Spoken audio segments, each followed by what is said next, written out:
पंढरीनाथाच्या चरणावर नतमस्तक होऊन मुक्त कैवल्य दिग्गोनिधी माऊली महावस्ते जाणवकर आहे. शांतीचे परब्रह्म पुतळे एकनाथ महाराज, भक्तीचे प्रेम भंडारी भक्त नामदेवराय आणि वैराग्याचा महामेरू कळतानापर्यंत नेऊन पोचविणारे जगद्गुरु श्री संत तुकाराम महाराज सकळ संतांच्या चरणावर नतमस्तक होऊन सेवेला प्रारंभ करण्याचा प्रयत्न आज या विश्वधर्म मार्गदर्शक शिक्षण संस्थेमध्ये चालत आलेला अधिक मासाच्या या पर्व काळामध्ये जवळजवळ महिनाभर चालत आलेली ही परवणी आहे. त्या परवणीतील हा 10वा दिवस आहे बरं का.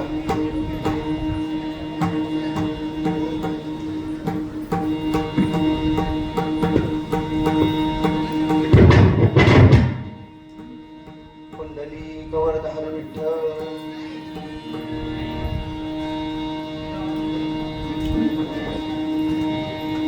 ज्यांना बसायला जमत नसेल त्यांना खुर्चीत बसत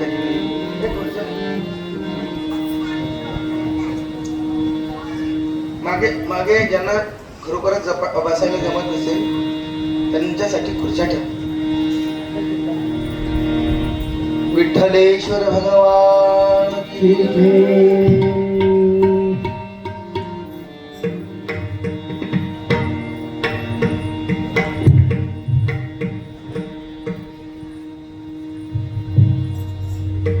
आज या ठिकाणी उपस्थित असणाऱ्या ठाणे वाघीळ परिसर अगदी टेम्पो घेऊन या ठिकाणी आलेले आहेत आणि त्याबरोबर पांडुरंगाला सुद्धा तुळशीचा हार आणलेला आहे आणि माझ्या गळ्यात सुद्धा आणून तुळशीचा हार घातलेला आहे. काय आलं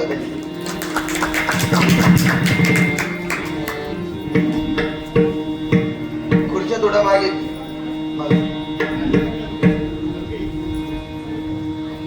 पुंडलिक वरदार विठ्ठल श्री ज्ञानदेव तुकाराम पंढरीनाथ भगवान की जय.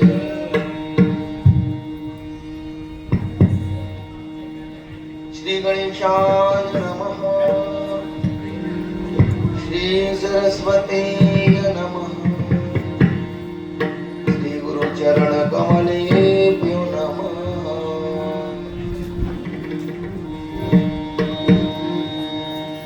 समचरणं सरोजं स्थाननीलांबुदावं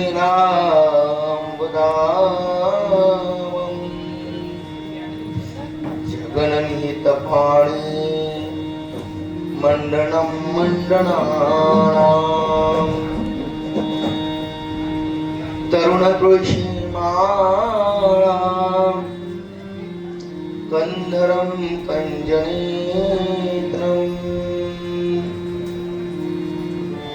सदेह धवळहासं विठ्ठलं चिन्तयामि.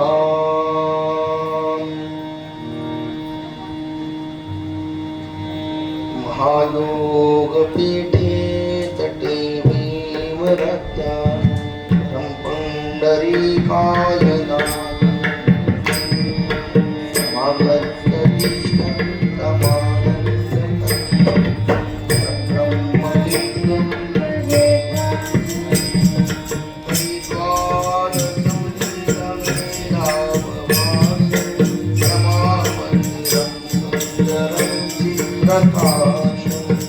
परमिष्टिकाया समन्यस्तपादं ब्रह्मलिङ्गं वन्दे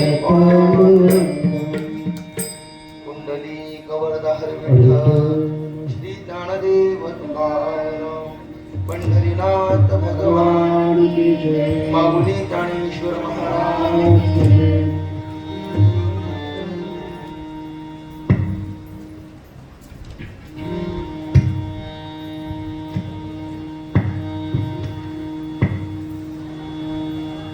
अधिक मासाच्या या पर्व काळामध्ये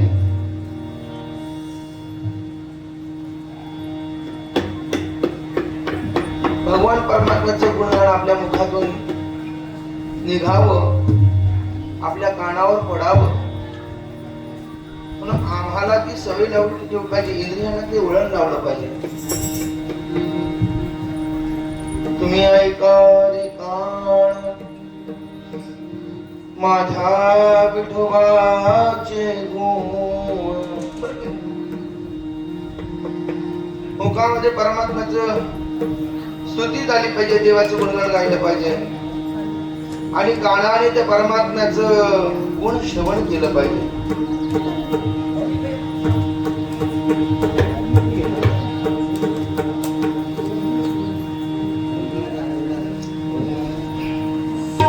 येणे मोके तुझे वर्णी गुण,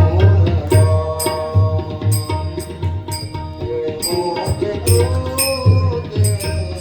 वर्णी गुण, येणे मोके तुझे वर्णी गुण, येणे मोके तुझे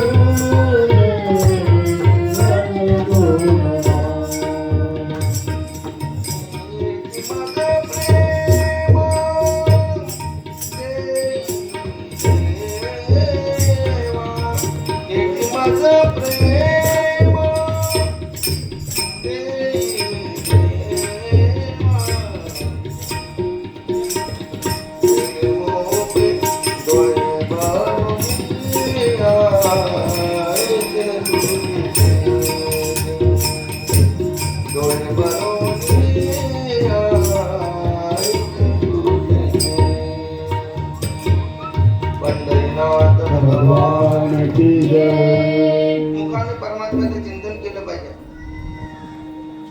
कानाने तुम्ही ऐका रे कान माझ्या विठोबाचे गुण, इंद्रियाला वळण लावलं पाहिजे. डोळे भरून या पाहून तुझे मुख, कान भरून या ऐकून तुझी कीर्ती, ही मद विश्रांती दे देवा. म्हणून त्याच्या जीवनामध्ये काही अशा परमात्मा विषयाचा चाळा लागला पाहिजे. चाळा आम्हाला जो चाळा लागतो तो संसाराचा चाळा लागतो त्याचा, पण चाळा लागायचा असेल तर त्या परमात्म्याचा चाळा लागावा. त्या गोपिकांना परमात्म्याचा चाळा लागला ना. चाळा लावी ना गोप गोपीनाथे, चाळा लावी ना गोप गोपीनाथे. परमात्म्याने त्या गोपिकांना चाळा लावला आणि त्याला तो लागला. म्हणून परमात्म्याचं चिंतन करण्याकरता अधिक मासाच्या या पर्व काळामध्ये अधिकच अधिक फळ लाभावं या हेतूने श्री विठ्ठल कथेचं आयोजन केलेलं आहे. श्री विश्वधर्म वारकरी शिक्षण संस्था वर्दोली प्रबलगड या अनुषंगाने कथेचा 10वा दिवस. 10व्या दिवसानंतर 10 नवीन माणसं दिसतात आपल्याला. सगळ्यांना पुन्हा पुन्हा धन्यवाद देतो. आणि या 10व्या दिवसाच्या पर्वणीच्या काळामध्ये परमात्म्याचं चिंतन आपल्याने घडतं.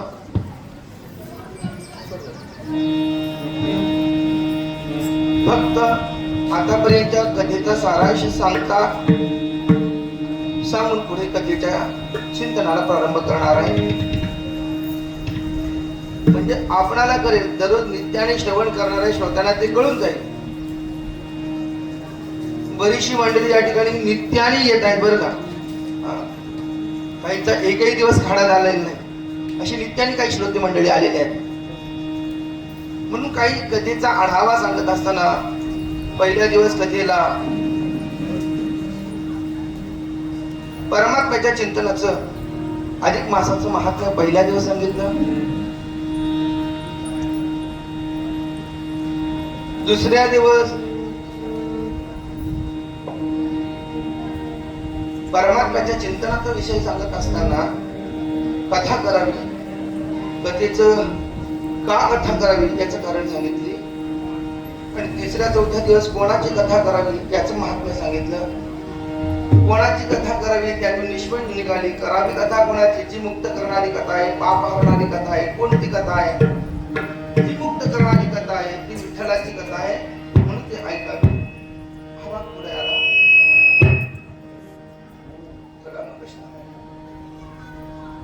पुढे कथा श्रवण करत असताना विठ्ठलाची कथा का श्रवण करावी, लाभ काय? पुढे 6व्या-7व्या दिवसामध्ये आम्हाला विठ्ठलाचा परिचय कोणी करून दिला, पांडुरंगाचा परिचय कोणी करून दिला? आवाज कमी करा. पुंडलिकाने तर त्या पांडुरंगाला आणलं, यात नवल नाही ना. पहिल्यांदा पुंडलिकाने आणलं.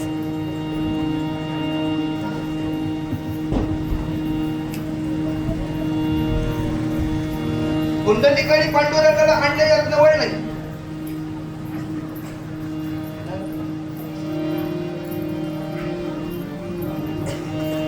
पण त्या पुंडलिकानंतर पहिल्यांदा पांडुरंगाचा परिचय करून दिला असेल ते म्हणजे आद्यगुरु शंकराचार्य.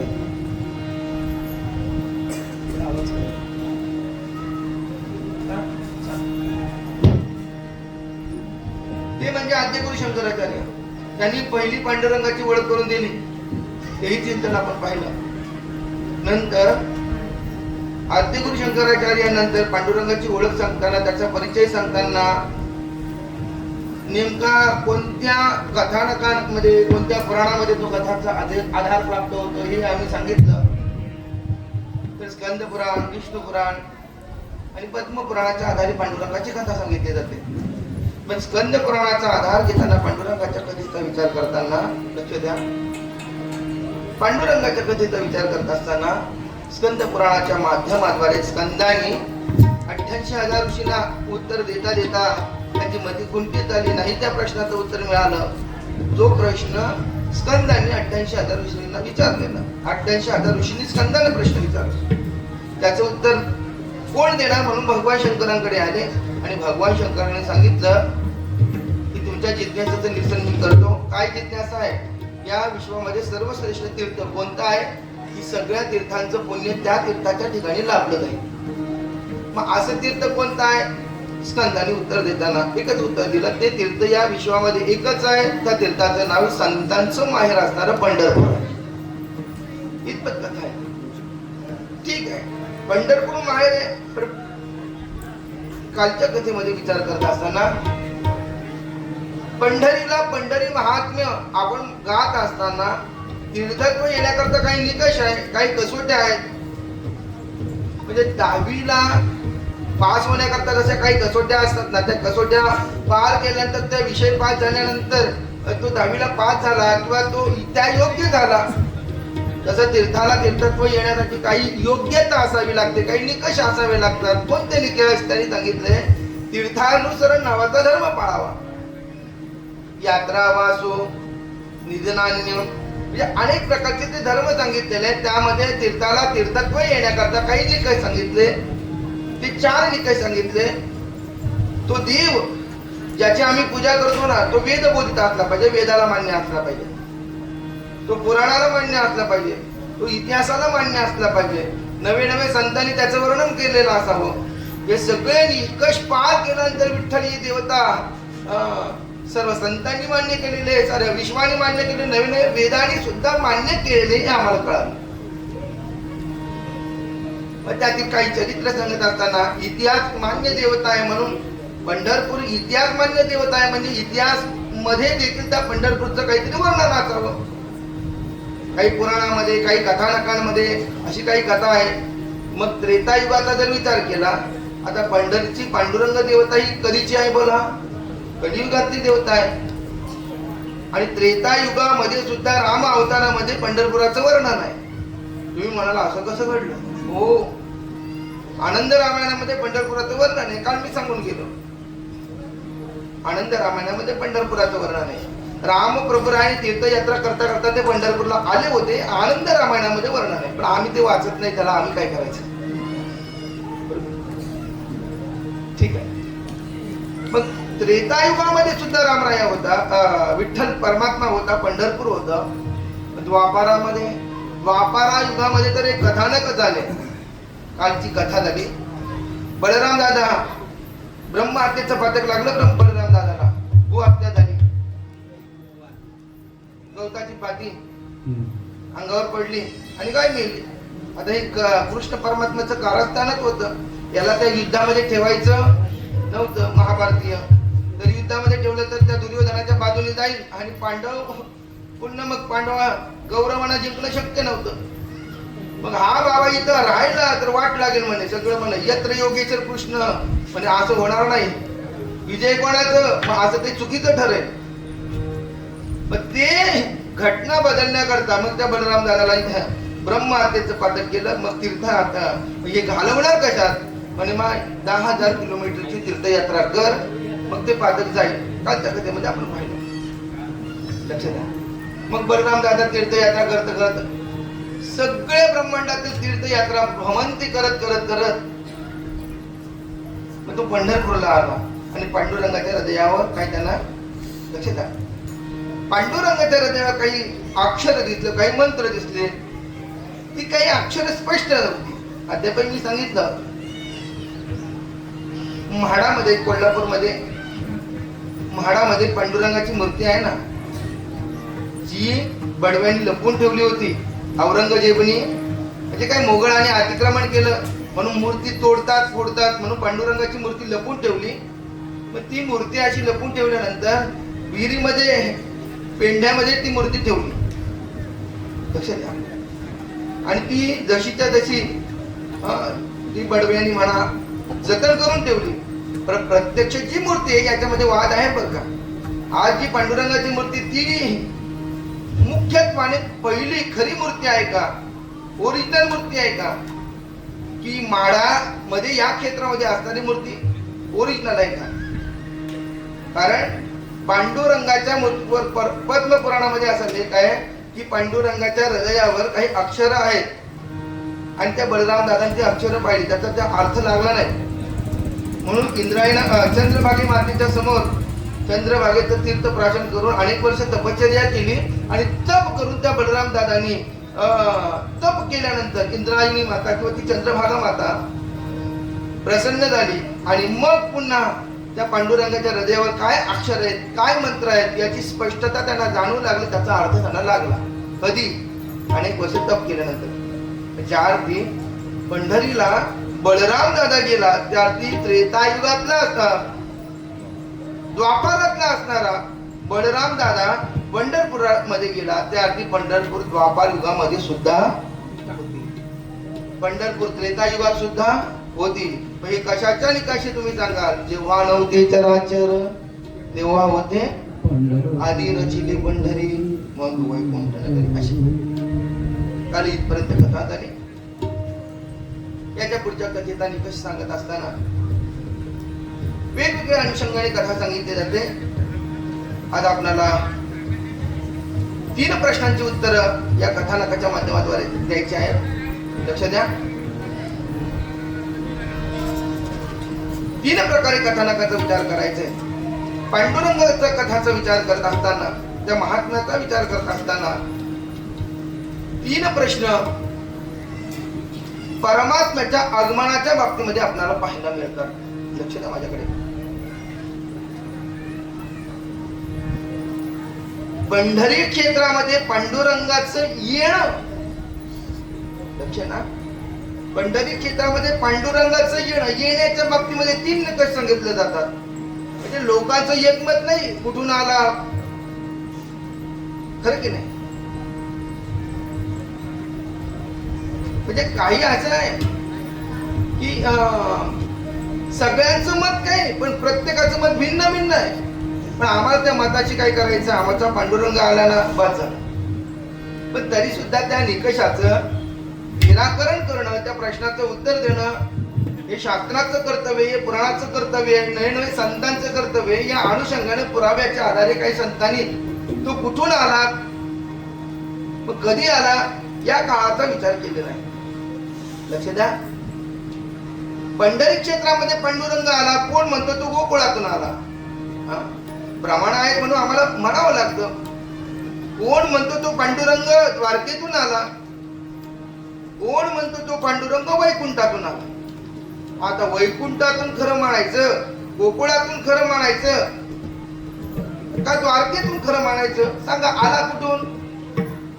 म्हणजे परमात्म्याची स्थान तीनच आहेत, पण येत असताना ज्या क्षणाला पुंडलिकाने माते पित्याची सेवा केली त्या काळामध्ये जिथून निघालं ते स्थान कुठलं होतं? या प्रत्येक गोष्टीचा विचार करताना या तीन प्रश्नाची उत्तर आपल्याला आजच्या कथेमध्ये पाहिजे. ऐका, गोकुळावरून आला याचा जर विचार करायचा तर असेल तर स्कंद पुराणाच्या आधारे सांगितलं जातं तो परमात्मा गोकुळातून आला. द्वारकेतून आला याचा जर विचार केला तर तो पद्मपुराणाच्या आधारे सांगितला जातो. आणि वैकुंठातून आला याचा जर आम्हाला विचार करायचा असेल तर तो विष्णू पुराणाचा आधार घ्यावा लागतो. मग तुम्ही म्हणाल ही कथा नक्की एकाच वेळी घडली का? अहो, पांडुरंग येण्याच्या बाबतीमध्ये अनेक घटना, अनेक कल्पामध्ये अनेक घटना घडल्या. ज्ञानोबारांचा आपण पाहतो ना, मी मागे सांगितलं की ज्ञानोबारांची आज जी समाधी आहे ती आताची समाधी नाही, म्हणजे ही 108वी समाधी आहे. किती? ज्ञानोबारांची त्याच जागी जर 108वी समाधी, ज्ञानोबारांचा 108वा अवतार त्या ठिकाणी झालेला असेल तर पांडुरंग येण्याच्या बाबतीमध्ये मग तो कधी वैकुंठातून आला असेल, कधी द्वारकेवरून, कोणत्या तरी कल्पामध्ये भिन्न भिन्न कथा झालेली असेल ना. कथा त्याच आहेत पण थोड्या थोड्या अंशाने त्या भिन्न झालेल्या असतात. लक्ष द्या. म्हणून पुंडलिकाच्या भावार्थाचा विचार केला तर गोकुळातून आलं याचं वर्णन स्कंद पुराणाचा आधार घेतला जातो.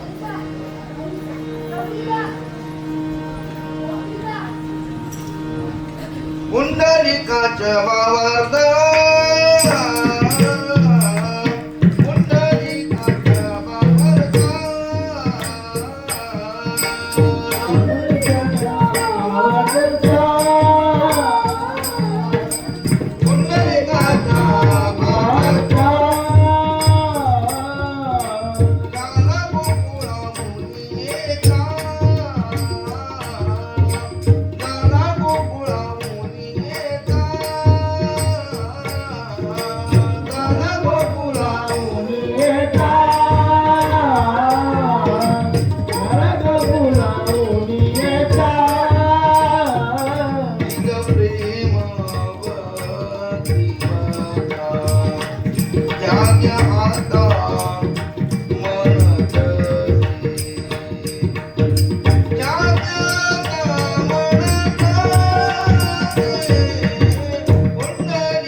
तिन्ही प्रमाण आपल्याला पाहायला लागतात. पुंडलिकाच्या भावार्था झाला गोकुळाहून येता निज प्रेम भक्ती भक्त घ्यागायसे म्हणतसे एक प्रमाण झालं. दुसरं प्रमाण द्वारकेचा विचार केला तर ते पण संतांनी वर्णन केलं आहे. द्वारकेचे केणे आले या चिठाया पुढे भक्तराया चोजवित. तिसरं प्रमाण जर पाहिलं वैकुंठीचा देव आणिला भूतला, वैकुंठाचा विचार आहे. सखाया विठ्ठला पुंडलिके. म्हणून परमात्म्याला आणण्याच्या बाबतीमध्ये वेगवेगळ्या अनुषंगाचा विचार केला तर आपल्याला स्कंद पुराणाचा विचार पहिल्यांदा करायचा आहे. आजच्या कथानकामध्ये पांडुरंग आणि त्या पांडुरंगाचं वर्णन स्कंद पुराणामध्ये जे आलं ते स्कंद पुराणातलं वर्णन पांडुरंगाचं आज वर्णन करायचं आहे. त्या पुंडलिकाचं वर्णन करत असताना स्कंद पुराणामध्ये वर्णन केलेले अस्तिपुरात वापरात पुंडलिको महामुनी तपस्वाध्याय निरता भक्ती भक्तिमान गरुड ध्वजे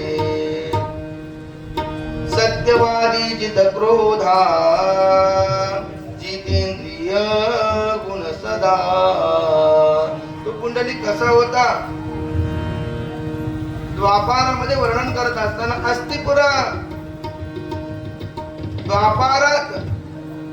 द्वापाराच्या म्हणजे द्वापाराचा शेवटचा कालावधी श्रीकृष्ण अवतार संपदादान कलियुगी यज्ञादी दान धर्म यांचा लोप झाला. अस्तिपुरा म्हणजे द्वापाराचा लोप होता होता द्वापारयुग संपायला आला. आता कलियुग प्रारंभ होईल आणि मग त्याच्यामध्ये वर्णन केलं अस्तिपुर द्वापारात पुंडलिक महामुनी.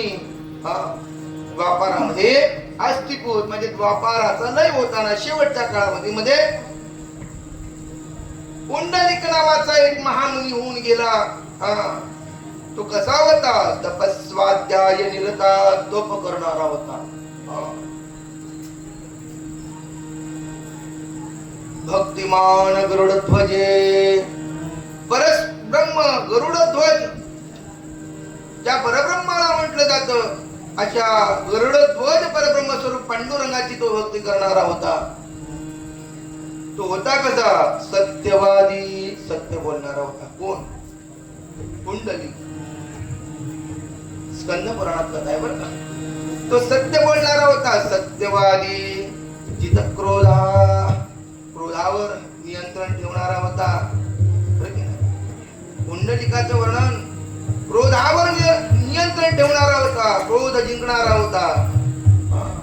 परमार्थाची साधना करता करता मनुष्याने कामावर आणि क्रोधावर पहिली मात केली पाहिजे. मग परमात्म्याची भेट झाल्याशिवाय राहणार नाही.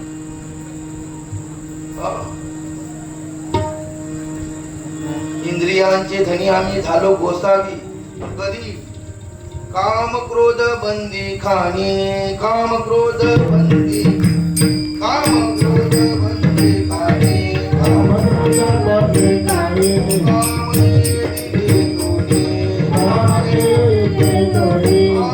इंद्रियांचे धनी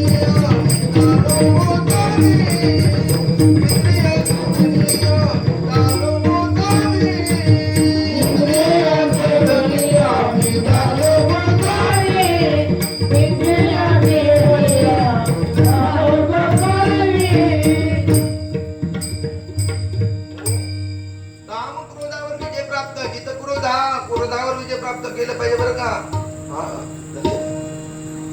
सत्यवादी होता. काय त्या सत्यवाद सत्य बोलण्याचं किती सामर्थ्य बरं का. आम्ही सत्य बोलत नाही बरं का. मोबाईल घेणारी माणसं मोबाईलच्या जमान्यामध्ये कधी खरं बोलतच नाही. खरं बोला. कीर्तनकार महाराज तर ते सांगायलाच नको. महाराज कुठात असतो? वारदोली गावातच. आलो आलो पनवेल पर्यंत पोहोचतोय. आता नक्की वारदोली गावात आहे तो पनवेल पर्यंत. म्हणजे मोबाईल खोटं बोलण्याचं काय आहे बरं ना. माणूस खोटं बोलणारा नसलं त्याला बोलायचं नसतं खोटं पण बोलावं. बरं की नाही बाबा. बोलायचं खोटं नसतं पण बोलावं लागतं. म्हणून आपण मोबाईलचे बैल झालो. बरं की नाही. सांगायचं तात्पर्य एवढं आहे. सत्यवादी होता पुंडलिक. सत्यवादी जित क्रोधावर जिंकणारा. जितेंद्रिय इंद्रियांना जिंकणारा. इंद्रियांना कोण पण जिंकत नाही. मनोजवम मारत तुल्य वेगम जितेंद्रियम बुद्धिमताम वरिष्ठम. मारुतीने जे जिंकलं तेच तत्व पुंडलिकामध्ये होतं. तेच गुण पुंडलिकामध्ये होते. इंद्रियांना विजय प्राप्त करून घेतलेला आहे. गुण सदा सर्व गुण संपन्न होता. आपल्याकडे एक गुण आहे राजा भाऊ तरी एक नाही. तो परमात्मा सर्व गुण संपन्न आहे. पुंडलिक सर्व गुणांनी संपन्न आहे. आपल्याला काय येतं? एखादा गुण येतो तरी एखादा नाही. काही ना मृदंग वाजवता येत तर गाता येत नाही. काही ना गाता येत तर मृदंग वाजवता येत नाही. काही ना दोघी पण जमत नाही पण कीर्तन जमत. काही ना कीर्तन जमत गाणं जमत पण वाजवायला जमत नाही. काहीतरी आहे ना. काहीतरी आपल्यामध्ये कमतरता आहे. एक आहे, एक नाही, वरकड कोठे काय, आपल्याकडे एक आहे. पण सर्व गुण संपन्न असणार कोण आहे? पुंडलिक. गुण सदा अशा प्रकारे असणारा पुंडलिक सत्यवादी होता. एका म्हणजे स्कंद पुराणातला असणारा पुंडलिक म्हणजे एका कल्पातली असणारी कथा बरं काही. म्हणजे तुम्ही म्हणाल मग माता पित्याला गळ्यामध्ये दोरी बांधणारा पुंडलिक तो कोणता? तोच पुंडलिक, पण एका कथेच्या माध्यमातून एका कथेचा विस्तार सांगत असताना एका कल्पातली कथा विष्णू पुराणामध्ये पुंडलिक आणि माता पितेचा छळ केलेला आहे. पण दोन्ही कथा आपण एकत्र करून दोन्ही कथांचा आधार घेऊन त्या पुंडलिकाचं चरित्र सांगायचंय. मग काय केलं पुढे? मग तो पुंडलिक त्या पांडुरंगाला उभं करताना कुठे? चंद्रभागा तीर्थाचं वर्णन करत असताना स्कंदपुरामध्ये काय वर्णन केलेलं आहे? काय सुंदर वर्णन केलेलं आहे. चंद्रभागा पुष्करणी निर्माता विश्वकर्मणा सर्व पाप प्राशमती दर्शनात मुक्तितः गहना. चंद्रभागा, त्या चंद्रभागा तीर्थामध्ये पुष्करणी नावाचं तीर्थ, त्या पुष्करणी नावाचं तीर्थ विश्वकर्म्याने बनवलेलं आहे की त्या तीर्थामध्ये स्नान केल्यानंतर आपण सर्व पापाचं क्षालन करण्याचं सामर्थ्य त्या पुष्करणी भागामध्ये. चंद्रभागेचा विचार केला तर सर्व चंद्रभागेचा पूर्णत्वाने जर आम्ही अध्ययन केलं तर सगळ्या ठिकाणी जर आंघोळ केलं तर पुण्य लागत नाही. बरं का? काशीला मोक्ष प्राप्त करायचा असेल तर सर्व काशीमध्ये मेल्यानंतर मोक्ष प्राप्त होत नाही राजा. कुठे मरावं लागतो? राजघाटात किंवा तो मणिकर्णिका घाटात. म्हणजे काही जागा असतात. तसं पुष्करणी नामक तीर्थ, त्या पुष्करणी नामक तीर्थ त्या ब्रह्म किंवा विश्वकर्म्याने त्याच चंद्रभागेच्या तीर्थामध्ये असे स्थान बनवलेलं आहे. आणि त्या तीर्थाचं स्थान बनवल्या कारणाने त्या चंद्रभागा मातेचं महात्म्य वाढलं आणि ते सर्व तापाना नवे सर्व पाप मुक्ती करण्याचं ते सामर्थ्य आहे. लक्ष द्या. मग त्या चंद्रभागेचं महात्म्य सांगताना आताच आपली मंडळी आमच्या गावची की या परिसरातली मंडळी पुष्करला जाऊन आली बरं का. बरोबर की नाही?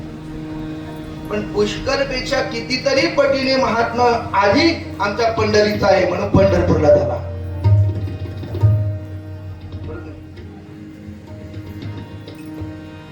पंढरीचं महात्म्य सर्व तीर्थांच्या पेक्षा श्रेष्ठ पंढरीचं महात्म्य आहे. पुष्कराचं पुष्कर तीर्थापेक्षा, लक्ष द्या माझ्याकडे, राजस्थान मध्ये खाटूश्याम आहे आणि त्या ठिकाणी पुष्कर तीर्थ आहे. बरोबर की नाही? काही मंडळी आताच आमची पुष्करला जाऊन आली. पण या पुष्कर तीर्थापेक्षा कितीतरी पटीने श्रेष्ठ अधिक महात्मा आमच्या पंढरपूरचा आहे, आमच्या चंद्रभागेचा आहे. आमच्या चंद्रभागेचा आहे. माझी माय चंद्रभागा आहे.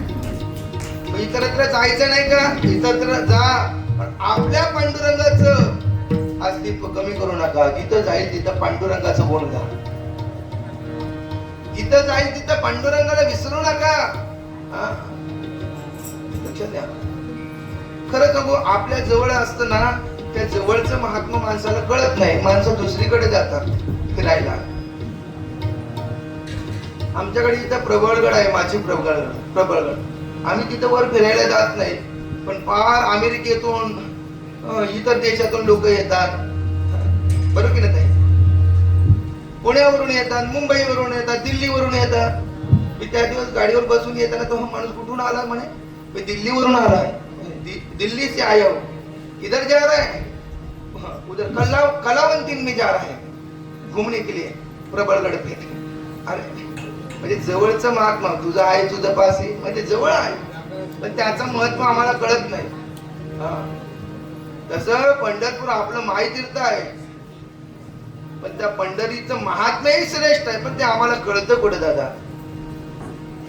पंढरपूरच्या महात्म्याचं महात्म्य किंवा चंद्रभागेचं, आम्ही तीर्थाला जात असताना दिवस थंडीचा असेल किंवा आंघोळीला स्नान करायला कंटाळा येत असेल तर मग चंद्रभागेमध्ये जात नाही. मग काय करतो, तिथंच एखादी 20-30 रुपयाची बाटली घेतो, बरोबर की नाही? बरोबर की नाही? पण तीच ही चंद्रभागा. पण का चंद्रभागेचं पाणी सर्व पंढरपुरात फिरतं, मग हे पाणी चंद्रभागेचं नाही का? अरे हे पाणी लोकांना म्हणजे तीच ही इंद्रायणी, तीच ही चंद्रभागा आळंदी पंढरपूरला गेल्यानंतर. लक्ष द्या.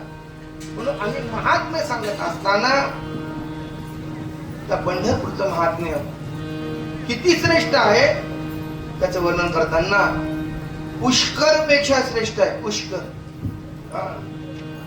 पुष्करात त्रिगुणात साधू पंपायस्य चतुर्वना समना बिंदू सरसा सर्वद्वारा महादता.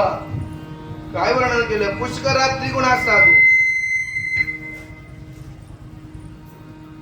म्हणजे 3 पटीने पुष्कर पेक्षा पंढरपूरचं तीर्थ श्रेष्ठ आहे. चंद्रभागा तीर्थ पुष्कर पेक्षा 3 पटीने श्रेष्ठ आहे. अजून पंपायस्य म्हणजे पंपा सरोवर माहिती का? रामायणामध्ये त्याचं वर्णन आहे. शबरी मातेचं, त्या ठिकाणी शबरी माता रामरायांना भेटण्याकरता आली. तो पंपा सरोवर, त्या पंपा सरोवरापेक्षा 4 गुणापटीने श्रेष्ठ माझी चंद्रभागा माता आहे. आणि बिंदू नावाचं सरोवर आहे, तिथं कर्दम ऋषीसाठी भगवान परमात्मा, त्या कर्दम ऋषीने अनेक वर्ष तप केलं, अतिशय कृश झाले. बरं का? ते कर्दम ऋषी कृश झाले, हाडाचा सापळा उरला. आणि हाडाचा सापळा उरल्यानंतर परमात्मा प्रसन्न झाला, पण त्याला पाहून परमात्म्याच्या डोळ्यातूनच अश्रुधारा वाहू लागल्या. नारायण परमात्मा प्रगट झाले, पण तो परमात्मा प्रगट झाल्यानंतर परमात्म्याचे डोळ्यांतील अश्रू निर्माण झाले. ते जिथं पडले तिथे एक सरोवर झाला, त्याचं नाव बिंदू सरोवर. त्या बिंदू सरोवराचं महात्म्य आणि चंद्रभागा पुष्करणी किंवा चंद्रभागेचं महात्म्य समान आहे. म्हणून आम्हाला जर सर्वश्रेष्ठ चंद्रभागा असेल तर आम्ही चंद्रभागा तीर्थामध्ये स्नान केलं पाहिजे. अनेक प्रकारे वर्णन केलेलं आहे. आणि अशा चंद्रभागेच्या तटावर पुंडलिकाचं आश्रम आणि त्या माध्यमातून आराधिला पुंडलिके जननी पूजोनिया जनके. आणि अशा ठिकाणी या पुष्करणी तीर्थाशेजारी किंवा चंद्रभागेच्या तटाशेजारी त्या पुंडलिकाने माता पित्याची सेवा करायला सुरुवात केली. ऐका, देव प्राप्त करून घेण्यासाठी कोणी प्रतिमेची पूजा करतो, देव प्राप्त करून घेण्यासाठी कोणी शाळीग्रामाची पूजा करतो. कळतं ना? शाळीग्राम त्याला विष्णू मानतात. गोमती तीर्थाचं जे स्थान आहे, गंडकी नदीमध्ये शाळीग्राम मिळतात. त्या शाळीग्रामामध्ये चक्र असतो, चक्र. आपण त्या शाळीग्रामाची पूजा करतो. नेपाळमध्ये मिळतात. त्या शाळीग्रामाची कोणी पूजा करतो देव म्हणून, कोणी शिवाची पूजा करताना लिंगाची पूजा करतो, पण कोणी देवाची पूजा करत असताना माता पित्याची सुद्धा पूजा केली जाते. पुंडलिक माता पित्याची सेवा करत होता, पण कुक्कुट स्वामींची भेट होण्याआधी सेवा करत नव्हता. बरं की नाही? हे वर्णन अगोदर स्कंद पुराणाचं आहे, पण अर्ध वर्णन त्याच्यामध्ये विष्णू पुराणाचं आपल्याला सांगायचं आहे. माता पित्याची सेवा करायला लागलो हे स्कंद पुराणामध्ये वर्णन आहे, पण कुक्कुट स्वामीची भेट होण्याच्या अगोदर ते पुंडलिकाचं वर्णन आहे. तेव्हा तो माता पित्याची सेवा करत नव्हता. पण ते कुक्कुट स्वामी कुठे होते? चंद्रभागेच्या तीरावर तर माता पित्याची सेवा करू लागला, पण कुक्कुट स्वामी भेटण्याच्या अगोदर किंवा त्याचं दर्शन घेत असताना मग तो वाराणसी तीर्थ, अक्षदा कुक्कुट स्वामी होते महान तपस्वी साधू. वाराणस्य पश्चिम तटे कुक्कुट नाम द्विजहा तस्य स्मरण मात्रेन दुष्शकुन हो. ऐका, कुक्कुट स्वामीचं महात्म्य असं आहे की वाराणस्य पश्चिम तटी, वाराणसी मध्ये पश्चिम तटावर, वाराणसी गंगेच्या पश्चिम तटावर कुक्कुट नाम द्विजांचा आश्रम होत. म्हणजे कुठं? वाराणसी, काशी. त्या आश्रम कुक्कुट स्वामींचं होतं. पण त्या कुक्कुट स्वामींचं महात्म्य सांगत असताना लक्ष द्या, काय महात्म्य आहे या कुक्कुट स्वामींचं. त्यांचं नुसतं दर्शन घेतलं किंवा नुसतं स्मरण केलं तर आपल्याला कधी अपशकुन होत असेल तर तो शुभ शकुन होतो. लक्ष द्या, म्हणजे महात्म्याचं नाव घेतल्यानंतर देखील शुभ शकुन होतो, हे सामर्थ्य त्याच्यामध्ये होते. आपण सहज आपल्या गावातला एखादा विरोधी माणूस गेला, वाईट माणूस गेला, काय म्हणे आज काम होणार, अपशकुन. काल मी सांगितलं मांजर आडवी गेली, अपशकुन. म्हणजे वेगवेगळं अनुषंगाने विचार केला तर शकुन अपशकुनाचा विचार केला जातो. कुठे निघाल्यानंतर काय अपशकुन घडला नाही म्हणा, आता जायचं नाही, म्हणजे अपशकुन. म्हणजे अपशकुन घालवायचं असेल, लक्ष द्या माझ्याकडे, तर तुम्ही कुक्कुट स्वामींचं नुसतं स्मरण करा. नुसतं कुक्कुट स्वामींचं स्मरण केलं तर तुमच्या जीवनातील जेवढे अपशकुन आहे ती शुभ शकुन होते. लक्ष द्या. आणि मग या अनुषंगाने त्या पुंडलिकाने, लक्ष द्या, पुंडलिकाने अशी घटना घडली त्याच्या जीवनामध्ये. मातरम पितरम जैव साक्षात प्रत्यक्ष देवता. आणि मग त्या अनुषंगाने जर विचार केला तर भेट होण्याच्या अगोदर पुंडलिकाने प्रथमतः मात्या पित्याला गळ्यामध्ये दोरी असं म्हटलं जातं, पत्नीला खांद्यावर घेतलेले, हे विष्णू पुराणात वर्णन आहे बरं का. आणि मग तो पुंडलिक तीर्थयात्रेला निघाला असं म्हटलंय. पत्नीचा मानस होता की तुम्ही तीर्थयात्रेला घेऊन चला, पत्नीचा मानस होता त्याला तीर्थयात्रेला घेऊन चला. पण पत्नीचा मानस असल्या कारणाने मग आता माता पित्याने काय करायचं, याला इथं ठेवून काय, मग त्यांना गळ्यात दोरी बांधली आणि त्या पुंडलिकाने कुठून घेऊन चालले तीर्थयात्रा. आपण ते म्हणतो ना, आई बापाच्या गळ्यात दोरी, पुढे बायको. आपल्याला संतांची प्रमाण असं म्हणजे जो पुंडलिक निघाला पण माता पित्यांचा छळ करायचा, माता पित्यांना त्रास द्यायचा. या अनुषंगाने माता पित्यांना त्रास देतो. मग त्या अनुषंगाने त्या पुंडलिकाला पुढे तीर्थयात्रा करताना त्रिवेणी संगमावर किंवा ज्या ठिकाणी कुक्कुट स्वामींचा आश्रम होता अशा ठिकाणी तो गेला. तीर्थयात्रा करता काशीच्या त्या भागामध्ये ज्या क्षणाला त्रिवेणी संगमाच्या ठिकाणी तो पुंडलिक आला, आपली पर्णकुटी तयार केली आणि त्या ठिकाणी आपल्या माता पित्यांना म्हणा, आपल्या पत्नीला ठेवले, पत्नीचे सेवा करायच्या. तो शास्त्र सांगतं पायीची वाहन ही डोक्यावर असता कामा नाही प्रकार. मग ते खांद्यावर घेतली पत्नी पुंडलिकाने. आणि मग या अनुषंगाने जर विचार केला तर पुंडलिक आता कुठे निघालेला आहे, तीर्थयात्रा करता तिथं विश्रांतीला थांबला. विश्रांतीला थांबल्यानंतर पत्नी निद्रिस्त आहे, बाहेर फिरत असताना 3 स्त्रिया दिसल्या त्या पुंडलिकांना. आपल्याला कथा लक्षात आहे, 3 स्त्रिया दिसल्या, अतिशय मळीण आहेत, अतिशय मळीण आहेत, पूर्ण अंग मळलेलं आहे, घाण आहे, कपडे वस्त्र मळीण आहेत. पण त्या 3 स्त्रिया कुठेतरी एखाद्या आश्रमाकडे निघालेल्या आहेत. कोण आहेत त्या 3 स्त्रिया? अतिशय मळीन आहेत, अतिशय कपडे घाण झालेले आहेत, त्यांच्या चेहऱ्यावर निस्तेजपणा आहे, पण कुठेतरी जातात त्या 3 स्त्रिया. त्या स्त्रियांकडे त्याची नजर गेली, पण त्या स्त्रिया कुठे गेल्या? त्यांनी पाहिल्या एका महान तपस्वी ऋषीच्या आश्रमामध्ये गेल्या. त्या आश्रमामध्ये जाताना त्यांनी पाहिलं, परिणिती काय झाली? आश्रमामध्ये गेल्या, पण काही क्षणातच त्या बाहेर पडल्या. बाहेर पडता क्षणी काय झालं?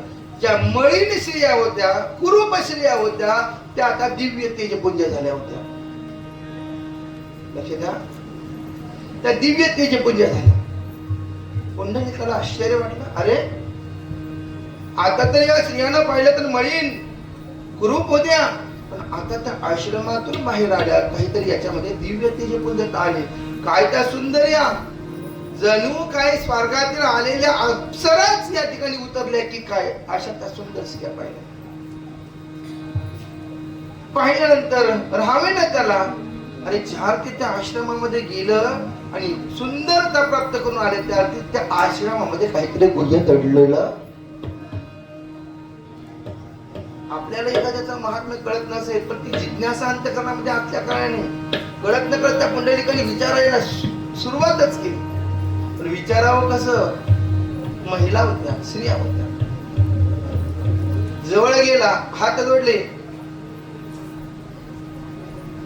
माते कृपा करा, तुम्ही तिघी मी प्रत्यक्ष डोळ्याने पाहिल्या की एका आश्रमामध्ये गेल्या. पहिल्यांदा अतिशय कुरूप होत्या, मळीन होत्या, निस्तेज होत्या, पण त्या आश्रमात गेल्या आणि आश्रमातून जेव्हा बाहेर आल्या त्या क्षणाला तुमच्यामध्ये सौंदर्यता पाहिलं, अप्सरेसारखे तेज तुमच्या चेहऱ्यावर आलं. पण तुमचं या सौंदर्याचं कारण काय? काय पुण्य आहे त्या आश्रमामध्ये? कोण आहात तुम्ही? सांगा. तुमचं नाव काय? एकीने सांगितलं माझं नाव गंगा आहे, दुसरीने सांगितलं माझं नाव यमुना आहे, आणि तिसरीने सांगितलं माझं नाव सरस्वती आहे. त्रिवेणी, गंगा. त्या आतमध्ये गेल्या, म्हणजे आम्ही 3 गंगा आहोत. म्हणे 3 गंगा? हो म्हणे 3 गंगा.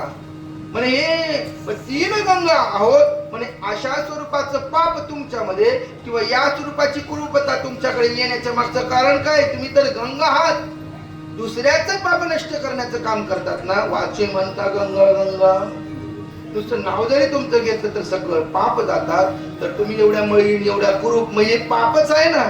ज्या अर्थी मळीनता येते, त्या अर्थी कुरूपता येते, निस्तेजपणा तुमच्याकडे येते, त्या अर्थी तुमच्याकडे काहीतरी पाप असतं. ज्या अर्थी निस्तेजपणाचं, कुरूपपणाचं हे पाप कुठून येतं तुमच्याकडे? एवढ्या कुरूप का झाल्या होत्या तुम्ही?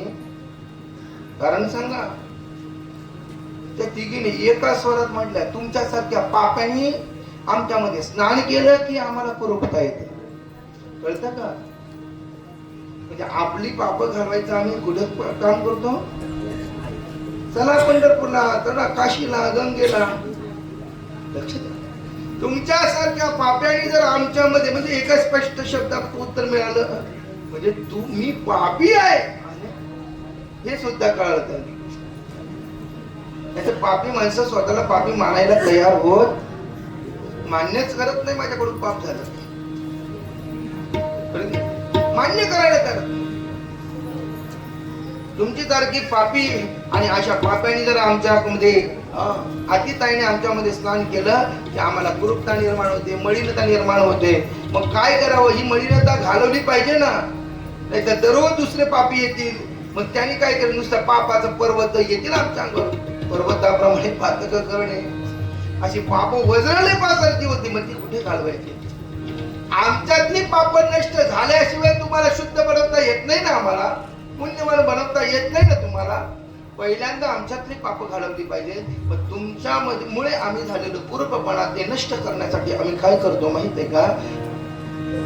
या ठिकाणी जी पर्णकुटी आहे ती सामान्य माणसाची पर्णकुटी नाही. त्या ठिकाणी महान तपस्वी ऋषी असणारे कुक्कुट स्वामी महान साधक आहे. साधना करण्यामध्ये तप साधना त्यांनी केली, आणि त्याचा पाच सामर्थ्य असं आहे की महान तपस्वी ऋषींच्या आश्रमामध्ये आम्ही गेल्यानंतर त्यांच्या चरण कमळाच्या स्पर्शाने आम्ही पुनीत होतो. दादा त्यांच्या आशीर्वादाने आम्ही पुनीत होतो. हो म्हणे असं असतं. तर महात्म्याच्या स्पर्शाने, महात्म्याच्या सामर्थ्याने तुम्ही पुण्य दिव्य तेजपुंज झालात. अरे अरे, जर गंगा, यमुना, सरस्वती या महान गंगा आहेत, त्या जर महात्म्याच्या सानिध्यामध्ये पुनीत होत असतील तर आपण देखील त्या साधू महात्म्याचं दर्शन घेतलं पाहिजे. कधी कधी माणसाला जिज्ञासा निर्माण होतो. ऐका, एखादा पापी मनुष्य देखील कधी कधी परमार्थामध्ये एक ठेच लागल्यानंतर प्रवेश करतो, बरोबर की नाही? अशा प्रकार आपल्याकडे जे महात्मे झालेले असतील बरं की नाही, रोडे आंबेडकर बाबा, गोमाजी बाबा, ठाकोजी बाबा, पण यांना पहिल्यांदा परमार्थामध्ये किंवा संसारामध्ये ठेचा लागल्या. ते ठेच लागल्यानंतर त्यांनी मग परमार्थामध्ये प्रवेश केला. म्हणजे काय, संसारामध्ये काही दम नाही. आपलं उद्धाराचं साधन फक्त परमार्थाचं आहे. कर हरिभक्ती परलोकी येईल कामा सोडविले यमापासून. मला ऐकायला मिळालं, गुरुवर्य प्रातस्मरणीय आंबेडकर बाबा पहिले तमाशा करत होते, तमासगीर. आता तुम्ही पाहिले ना असेल, खरी गोष्ट आहे. आता मग पुरावा मिळाला. बायांची गाणी, आमच्या आजोबा म्हणजे कळगी तुरा, बरोबर की ना बाबा, कळगी तुरा, अख्खा गावच्या गाव त्यांच्या पाठी जायचं. पण त्यांना कळालं हे करत, हे जे केलं ते आपल्या पाठी येणार नाही. पाठी काय येईल? परमार्थ, हरिभक्ती. मग तोच, आता मला सांगा, तेच ध्यान, तेच साधन इकडं वापरलं. आता नाचगाणी करण्याकरता पावली आली पाहिजे की नाही? मग तीच पावली परमार्थामध्ये आणली. लक्षात आहे? तमाशा गाण्याकरता, बायांची गाणी गाण्याकरता गाणं पाहिजे की नाही? पण त्या चाळी बदलून, पण स्वर तो इकडं बदलला आणि तो बायांचं गाणी गाता गाता इकडे काकड आरती गाऊ लागले. म्हणून प्रत्यक्ष पहिल्यांदा माणसामध्ये बदल होत नाही. परमार्थामध्ये येण्याकरता काही ठेचा लागावे लागतात, काही धक्के गावे लागतात. अर्थशास्त्रामध्ये असा सिद्धांत आहे, नफा प्राप्तीचा सिद्धांत म्हणजे धक्के पत्करणं, हे नफा प्राप्तीचा सिद्धांत आहे. ज्या मनुष्याला, ज्या बिझनेसमॅनला जास्त धक्के लागले त्याला जास्त नफा प्राप्त होतो. तेच लागलेलं, लक्ष द्या. पण चिकाटी सोडली नाही पाहिजे.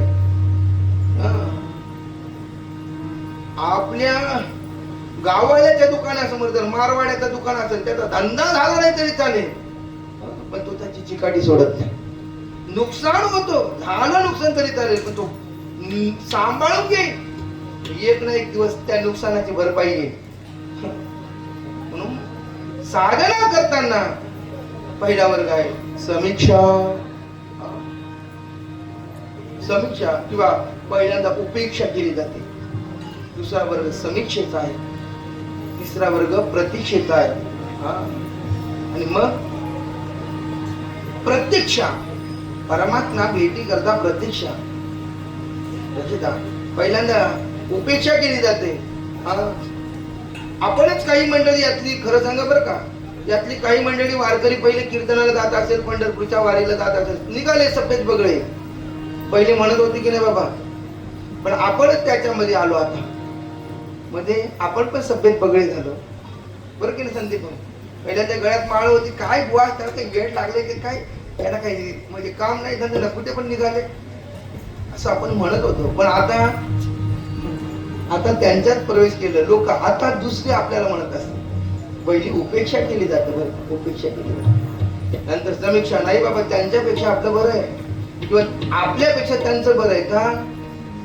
मेल्यानंतर पण सन्मान, जिवंतपणी पण सन्मान. हरी गुण गाणे के, बरं की नाही महेश भाऊ? माळ घालण्याच्या अगोदर हे होतं का? पण पाया पडत होता का? काय तो टवाळी बुवा पुन्हा हरी गुण गाणे के 3 लाख, हर कोई लागे पाव. लक्ष द्या, खाने को मिष्टान्न मिळे, आखिर वैकुंठ जाव. आमच्या लेकरांची काय विचार बाबा. आज ठाण्यामध्ये पाया पडून जोडीमध्ये पैसे पड आणि जोडीमध्ये चांगले खायला मधुकरी पण पाया पडून हरी गुणगाणी की 3 लाख. देवाच्या चिंतनात असल्या कारण 3 लाख काय खाण्याकू मिष्टान्न मिळेल. या कथेमध्ये एक दिवस मिष्टान्न नाही असा दिवस आहे का. चांगले चांगले नाही देखील येते मिळे भोग सुखाचे. धोंडे काय, पुरणपोळी काय, भजी काय, उकडीचे मोदक काय, म्हणजे वेगवेगळ्या अनुषंगाने वेगवेगळे पदार्थ तुम्ही बनवून आणताना हे आम्हाला मिळतं. हरी गुणगाणी की 3 लाख हर कोई लागे पाव खाणे को मिष्टान्न मिळे. खायला मिष्टान्न मिळतो. आखिर वैकुंठ जाव मेल्यानंतर सुद्धा वैकुंठाला जावं लागतं. ही परमार्थाची असणारी पोच पावते. परमार्थाची असणारी पोच पावते. लक्ष द्या. म्हणून या अनुषंगाने जर विचार केला तर पहिल्यांदा पुंडलिकाचं जीवन जर आपण विस्ताराने पाहिलं तर अतिशय मस्त थोडं आता निंदनीय स्वरूपाचं होतं. माता पित्याची सेवा करत नव्हती पण महात्म्याचा संघ झाला. महात्म्याचा संघ होता क्षणी बुद्धीचा कायापालट होतोय. क्रिया पालटे तात्काळ क्रिया पालटली जाते आणि आपल्यात बदल होतो. काय बदल होतो. आपल्या वृत्तीत बदल होतो आणि पुंडलिकाच्या वृत्तीत बदल झाला. पुंडलिक विचार करू लागला आपण सुद्धा त्या महात्म्याच्या दर्शनाला गेलं पाहिजे. आपण पापी आहोत. कशावरून. ज्या आरती गंगा यमुना सरस्वती या मातांनी सांगितलं की तुमच्यासारखी पापी आमच्यामध्ये स्नान करतात. त्या आरती मोठ्यांचा दाखले तर प्रत्यक्ष ते मुखातून बोलत असतील तर निश्चित आपल्यासारखे पापी या विश्वात कोण नाही. हे पापाचं क्षालन करण्यासाठी त्यांचं जर पापाचं क्षालन होत असेल तर आपल्या सुद्धा पापाचं क्षालन तिथंच होते. ऐका जगातल्या कोणत्याही प्रश्नाचं उत्तर जगातील कोणताही प्रश्न असो त्या प्रश्नाचं उत्तर संतांच्या चरणाशी मिळाल्याशिवाय राहतच नाही. गेला ना जिज्ञासा निर्माण झाली हळूहळू गेला. पण पाप बिरू असणारा माणूस डायरेक्ट जाऊ शकत नाही. बरोबर की नाही. कधीला येताना कधी काही लोक येत नाही ना पण ती सहज येता येता आमच्याकडे घाबरून येतात. आता आम्ही घाबरायचे वाघ नाही पण तरी सुद्धा घाबरतात की नाही. बरं का नाही. एखादा प्रश्न विचार नुसती टोपी जरी असली तरी एखादा प्रश्न विचारताना नुसती माळ जरी असली धोतर जरी असली भले तो पॅन्टीवर असला आणि कपाळाला बुक्का जरी असला तरी आपल्याजवळ एखादा दुष्ट प्रवृत्तीचा माणूस येताना वचकतो. संभाषण करताना काय आपलं बोलणं त्याला आवडलं नाही तर तसं जातो पर्णकुटी शेजारी जातो पण बोलायचं धाडस होत नाही त्या पुंडलिकाला. लक्ष द्या. पुंडलिकाला बोलायचं धाडस होत नाही. काय म्हणून आवाज येतो. कोण आहे पर्णकुटीमध्ये. कोण आहे पर्णकुटीमध्ये. आवाज दिला पण आवाज देताना संत बोलताना भीडभाड कोणाची घडत नाही. बरं नाही भीडभाड. तुका म्हणे सांगतो तीक्ष्ण उत्तरे हाती घेऊन. हे खरं आहे माणसाचं. खरं बोललं पाहिजे बरं का. संत खरे बोलतात पण संतांचं बोललेला एक शब्द मनुष्याच्या जीवनाचं परिवर्तन करतो. पुंडलिकाचं तसंच झालं. आतमधून आवाज आला. आतमधून आवाज आला मूर्खा आई बापाच्या गळ्यामध्ये दोरी बांधून पत्नीला खांद्यावर घेऊन तीर्थयात्रेला जातोस. अरे हे शब्द याला कसे कळाले. मग अद्याप आता दृढ विश्वास त्या महात्म्यावर जडायला लागलेला आहे. सामान्य एखाद्या ज्योतिषाने सांगितलं अहो तुमच्या आयुष्यामध्ये अशी अशी घटना तुमचं असं होतंय तुमचं सगळं बरं चाललंय पण पत्नी काही साथ देत नाही. पत्नी कधी कधी साथ देतो पण मुलांचं ना तुमचं काही पटत. ते जर जुळलं तर तो त्याच्यावर अतिशय दृढ विश्वास ठेवतो. कोण ते सामान्य माणूस सामान्य ज्योतिषावर जर दृढ विश्वास ठेवत असेल तर हे तर संत आहेत. हा, त्यांना पाहिलं सुद्धा नाही, तोंड सुद्धा पाहिलं नाही, तरी मुखातून शब्द निघाला, मूर्खा, आई बापाच्या काळात दोरी आणि पतीला खांद्यावर घेऊन तीर्थयात्रेला निघाला. जा, तुझं तोंड देखील पाहायची मला इच्छा नाही, जा निघून. शब्द माणसाला परिवर्तन करा. खरं सांगू ना, परमार्थामध्ये आम्ही प्राप्त होत असताना एखाद्याने दिलेली शिवी देखील आपल्यासाठी काय असतो? आशीर्वादच असतो.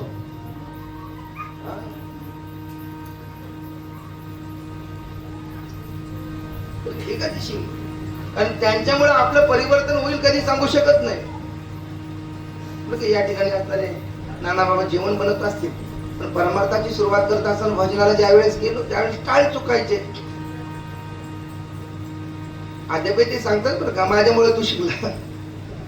आता ते जेवण बनवण्यात दंग आहेत बरं का. टाळ वाजवता वाजवता आपले टाळ बेताल व्हायचा, वाजवता येत नाही. आता लहानपणामध्ये काय करायचं, टाळ कधी वाजवता येत नाही, परमार्थामध्ये प्रवेशच होता. आणि मग म्हणायला लागलं तर ते टाळ वाजवायला लागलं रागाने बोलाय, टाळ घालून रागाने बोलायचं, टाळ घाल म्हणतो, घाबरायचो.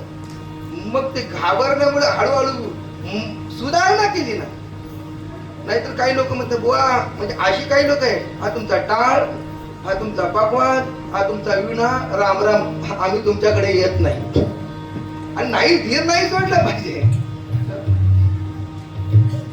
पण आज त्यांनी एखादा तीक्ष्ण शब्द वापरला, पण त्याच्यातून परिवर्तन झालं ना. आज एखादी चाल म्हटल्यानंतर वा वा वा, वारदोली गावची शान आहे, मग मान उंच कोणाची होते. पण यासाठी घडण्याकरता टाकीचे गाव सोसले पाहिजे, त्याशिवाय देवपणा येत नाही. पुंडलिकाचं तसं तीक्ष्ण स्वरूपाने.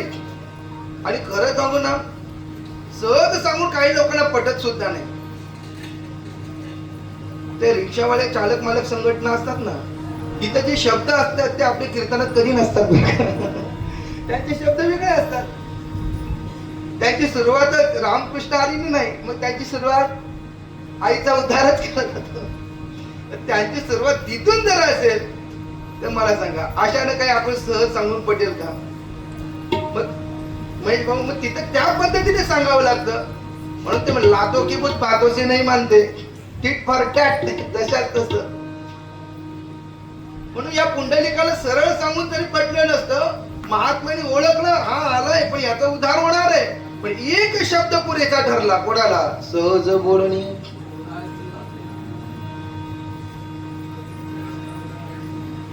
सहज बोलणी उपदेश,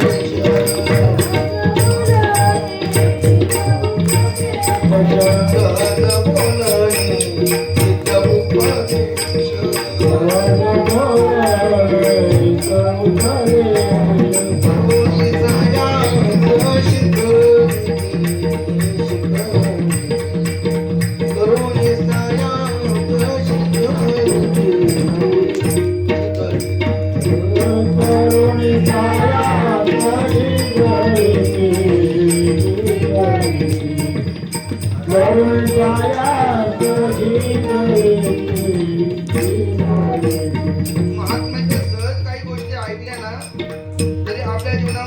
वैराग्याची भावना अंतःकरणामध्ये निर्माण होते.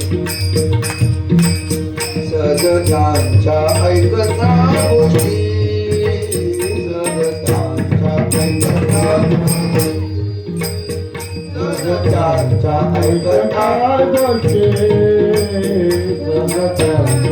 ऐकता गोष्टी, परमार्थ पोटी दृढावेल, परमार्थ पोटी दृढावेल, सजतांच्या ऐकता गोष्टी, सजतांच्या ऐकता गोष्टी, परमार्थ पोटी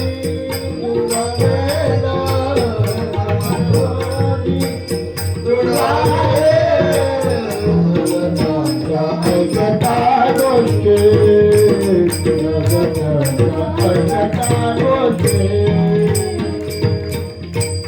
विठ्ठलेश्वर भगवान सगळ्या गोष्टी परमार्थ कृती दुडावेल परमार्थ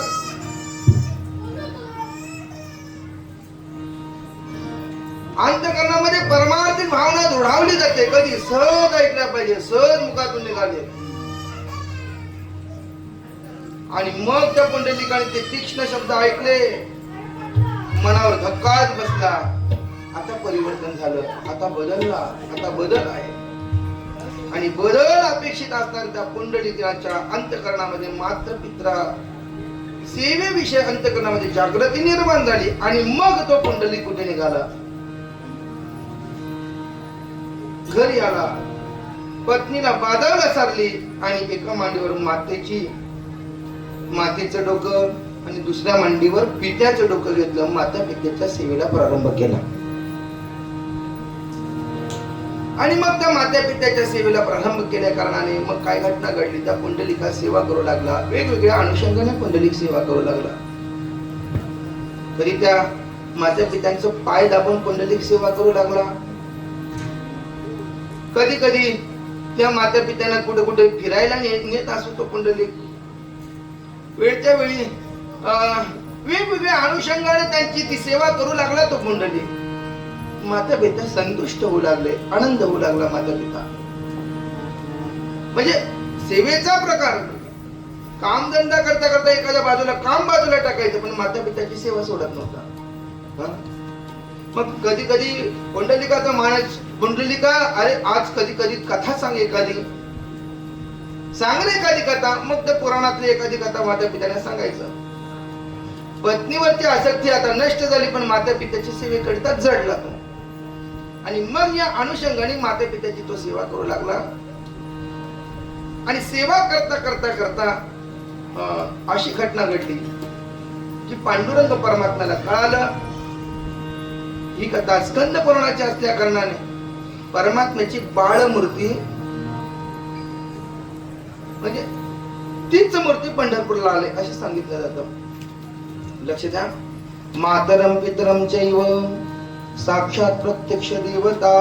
बरं की नाही, ज्ञानोबा म्हणतात सकळ तीर्थाचे धुरे जे का माता पितरे तयाच्या सेवेची शरीरे लोण कीजे.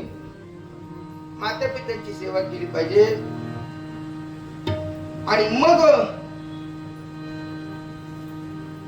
पुंडलिकाने माता पित्याच्या सेवेला अतिशय जोर भरला, अतिशय जोशाने सेवा करू लागला. सर्वस्वाचा त्याग केला, पण माता पित्यांना सेवा करू लागला.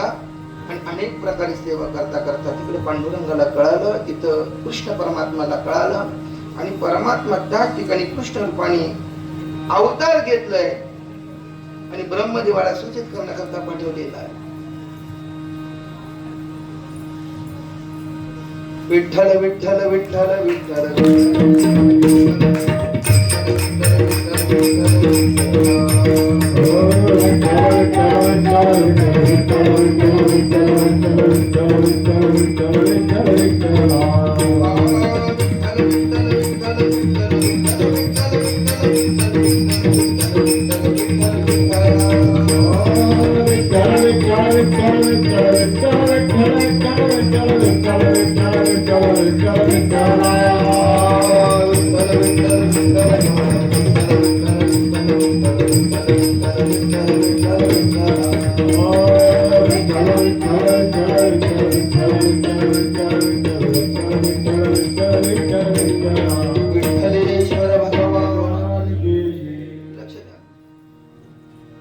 पुंडलिकाची सेवा पाहून पहिल्यांदा प्रत्यक्ष पांडुरंग आला नाही पहिल्यांदा, पण देव येण्याच्या आगमनात आहे. लक्षात द्या. मान्सूनचा आता पाऊस चालू होतो ना, कधी हावेळी पडतो तो भाग वेगळा, पण पाऊस येण्याच्या अगोदर काय काय होते घटना बोला बोला. वादळ वारा सुटतो, आकाशात विजा चमकल्या जातात आणि नंतर काय येतो, अहो सूर्य डायरेक्ट येतो का तुमच्या घरामध्ये? आणि प्रत्यक्ष जर महेश भाऊ लक्ष द्या, डायरेक्ट सूर्य आपल्या घरात आला असता तर काय झालं असतं? घराला आग लागली असती. तसं परमात्म्याचं तेज सहन होणार नाही, ते डायरेक्ट येणं नाही, अगोदर कोणाची तरी संकेत असली पाहिजे. पांडुरंग परमात्मा यायला निघाला, कृष्ण परमात्मा यायला निघाला, त्या काळात तो बाळ रूपामध्ये होता, असं स्कंद पुराणात वर्णन आहे. मी मध्ये थोडी विष्णू पुराणाची कथा घेतली, मात्या पित्याचा छळ केला, थोडा आधार म्हणून ती कथा पुढे येणार आहे. मात्या पित्याचा छळ केला ती विष्णू पुराणातली कथा, पण बाळ रूपात परमात्मा आला हे स्कंद पुराणामध्ये. मग आता तुम्ही म्हणाल मग बाळ रूपात आला, राधेचा मीच धारण करून रुक्मिणी रुसली, मग त्याचं वय किती होतं? तो परमात्मा कोणता आणि हा स्कंद पुराणातला परमात्मा कोणता? शंकाच आहे ना. म्हणून मी 3 शंका पहिल्यांदा मांडल्या. कोणी म्हणतो गोकुळावरून आला, कोणी म्हणतो द्वारकेवरून आला, आणि कोणी म्हणतो वैकुंठातून आला. 3ही कथा मी तुम्हाला सांगणार आहे, 3ही कथा सांगणार आहे. पण स्कंद पुराणाचा जर विचार केला तर तो गोकुळातूनच आला. तो गोकुळातून आला तर त्याचं वय किती असणार आहे?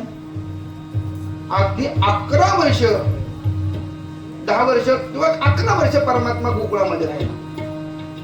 म्हणून ते जसे चरित्र केले नारायण, म्हणजे परमात्म्याने काल्याच्या प्रसंगामध्ये जे काही चरित्र केले ते गोकुळामध्ये केले. मग त्याचं वय किती मोठं होतं?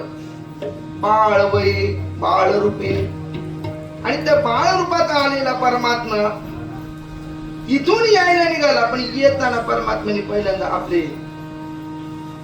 संकेत सोडली. मग पहिल्यांदा ब्रह्मदेवाला पाठवलं. ब्रह्मदेव येऊन प्रकट झाले, 3 मुखाचा 4 मुखाचा चतुराण, आणि चतुराणानं प्रकट झाल्या कारणाने ब्रह्मदेवाला विनंती केली, स्तुती केली.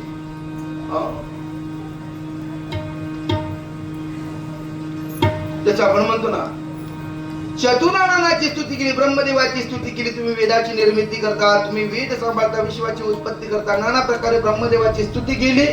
आणि ब्रह्मदेव ओम ब्रह्मणे नमः, ओम ब्रह्मणे नमः, ब्रह्मदेवाची स्तुती केली. ब्रह्मणे म्हटल्यानंतर मग पुंडलिकाला ब्रह्मदेव म्हणू लागला, ए पुंडलिका, तुला काय मागायचे ते माग. मी तुझी सेवा पाहून अतिशय तृप्त झालेला आहे, तुला काय मागायचे ते माग. कोणाला म्हणू लागला? ब्रह्मदेवाला. ब्रह्मदेव म्हणू लागला, म्हणे मला काही मागायचंच नाही बरं का. नाही, तू काही मागितल्याशिवाय मी इथून जाणारच नाही. पुंडलिक म्हणतो मी मागणारच नाही. ब्रह्मदेव बघ, अरे मी मागायला आलो, काय मागायचं ते माग. शेवटी पुंडलिकाने सांगितलं, हा काही गिराईक जाणार नाही, आणि ह्या जर इथं थांबला तर आपल्या माता पित्याची सेवा खंडित होईल. म्हणजे कधी कधी असं होतं की एखादा माणूस सहज बाबा कामापुरता यावं, कामापुरता बसावं ना, पण ती 1 नाही 2 तास म्हणे का महाराज काय एवढे वेळ बसता, म्हणे काय कुठे काय टाइमपास होत नाही म्हणून तुमच्याकडे आलो संस्थेत. मग कळतं बाबा हा टाइमपास करण्याकरता आला, आपला उगाच वेळ फुकट घालवली. मग तसं अरे माझ्या कार्यामध्ये मी व्यस्त आहे ना. ब्रह्मदेव माग म्हणतो, पण माझा वेळ फुकट जातो ना, तिकडे माता पित्याची सेवा थांबते ना. मग याला एकदा कसं तरी बाहेर काढलं पाहिजे ना, मग कसं काढावं. ठीक आहे मागतो, काय एवढंच ते बाबा, त्या पांडुरंगाविषयी माझ्या मनात अतिशय भक्तिभाव निर्माण होऊ दे, अतिशय उत्कट प्रेम निर्माण होऊ दे, एवढंच ते ब्रह्मदेवाकडे मागितलं. आपण एरवी ही कथा ऐकत नाही बरं का. मग ब्रह्मदेवाला, हो पांडुरंग आला इतपत आम्हाला माहिती, पण ब्रह्मदेव सुद्धा आला होता, लक्ष द्या. आणि मग कृष्ण रूपाने भगवान शंकर, कृष्ण रूपाने परमात्मा येण्या अगोदर भगवान शंकर सुद्धा आलेले आहेत बरं का.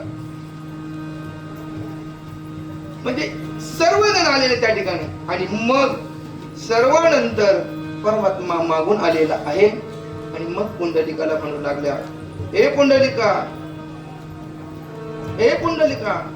मी तुझ्या भेटी करता आलेलो आहे. पण ते रूप स्कंद पुराणामध्ये श्लोक आलेला आहे. परमात्म्याचं रूप किती वर्षाचं होतं ऐका, 5 पंचवर्ष अरविंदाक्ष वनमाली महादितः. कसा परमात्मा होता? 5 वर्ष 5 वर्षाचा, 5 वर्षाचा अरविंदाक्ष म्हणजे काय, कमळपत्रासारखे ज्याचे नेत्र होतं असं तो परमात्मा. वनमाळी, गळ्यात वनमाळी, तुळशीच्या माळी घालून आलेला तो परमात्मा. असा सर्व दिशाला दाही दिशेला त्याचा प्रकाश आहे. असा झळक नुसतं पितांबर झळकला तरी त्या पितांबराची शोभा ब्रह्मांडामध्ये पिवळा पितांबर कायचा गगडी झळकला एवढं तेच त्या पितांबराचा होता. असा परमात्मा जेव्हा आला आणि मग तो आला कसा नाथराय वर्णन करतात.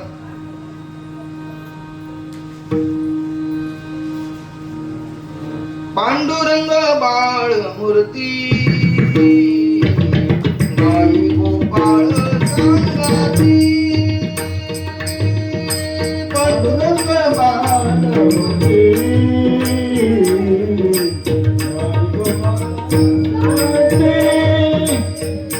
पांडुरंग बाळ मूर्ती बाळ रूपामध्ये परमात्म्याला येऊन या प्रीती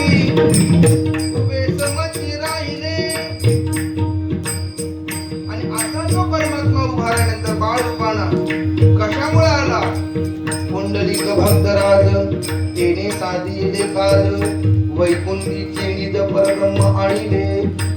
त्या पुंडलिकाने त्या परब्रह्माला आणलं म्हणून पांडुरंग बाळ रूपी बाळमूर्ती आणि बाळमूर्ती त्या परमात्म्याची त्या पुंडलिकाने पाहिली. पण एकटा आला का तो परमात्मा. एकटा नाही आला बरं. गाई गोपाळ संगाती काय तर भाग्य गाई गोपाळांचं बरं का.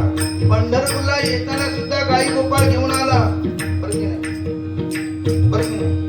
काला करत असताना गाई गोपाळांच्या सानिध्यामध्ये काला केला. बरं की नाही. म्हणून जिथं आज काला केला जातो आपण जिथं राहतो आपण भाग्यवान आहात. ज्या ठिकाणी पंढरपूरला काला केला जातो त्या गोपाळपुरामध्ये आपली धर्मशाळा आहे. कोकणी धर्मशाळा आहे आपली. त्या गोपाळपुरामध्ये म्हणजे त्या ठिकाणी ते पर्वत येताना परमात्मा एकटा आला नाही. कोण कोण आले. गायीने सांगितलं आम्हाला सुद्धा न्या आम्हाला. मग गाई गोपाळात आले. त्यांना कुठे ठेवलं माझे की कारण आहे. आता येताना मग नुसते गाई गोपाळ आला नाही मग गोवर्धन पर्वत सुद्धा आला. गोवर्धन पर्वताला कुठे ठेवलं. आज गोपाळपुराचं ते तटबंदी बांधलेला तो गड किंवा पर्वत पाहिला जातो तो गोवर्धन पर्वत आहे. त्या ठिकाणी त्या गोवर्धन पर्वत त्या ठिकाणी राहिलेला आहे. मग गाई गोपाळ कुठे नेलेले आहेत. त्या गोपाळपुरामध्ये परमात्म्याने काला केला बरं का. अद्यापही तिथं काठीच्या आकाराचे काही पुन्हा पाहायला मिळतात. चिन्ह पाहायला मिळतात. अद्यापही त्या ठिकाणी लिंबाच्या फोडीचं नाथरायच्या अभंगामध्ये वर्णन बरं का. लिंबाच्या फोडी म्हणजे लोणचं केलं ना. परमात्म्याने काळ्यामध्ये काय काय वापरलं. लिंबाचं लोणचं ते चिन्ह आहे. आणि अद्यापही गायीच्या खुरांचं चिन्ह त्या ठिकाणी पाहायला मिळतं. गायीच्या खुरांचं चिन्ह म्हणून गायीच्या खुरांचं चिन्ह पुरं तिथं आहे. आणि पांडुरंगाची किंवा कृष्ण बाळमूर्ती असणाऱ्या परमात्म्याची दोन पदे त्या ठिकाणी पाहायला मिळतं. कुठं विष्णू पदावर. म्हणून सांगतो बरं का आम्हाला गयावर्धन करायचं असेल पिंडदान करायचं असेल तर आम्ही म्हणतो गयेला चला गयेला चला. गरज नाही गयेला जायची. गयेपेक्षा कितीतरी पटीने पूर्वदान मुक्त करण्याचं साधन म्हणजे आमच्या पंढरपूरचं विष्णू पद आहे. पण आम्ही पंढरपूरला नेत नाही बरं का. दोन पद आहेत. गयेला एकच पाय परमात्मा एक पाय. अशा प्रकारे गोपाळाच्या सामवेत परमात्मा आला. गाईला घेऊन आला. पांडुरंग बाळ मूर्ती पांडुरंग बाळ मूर्ती पांडुरंग बाळ मूर्ती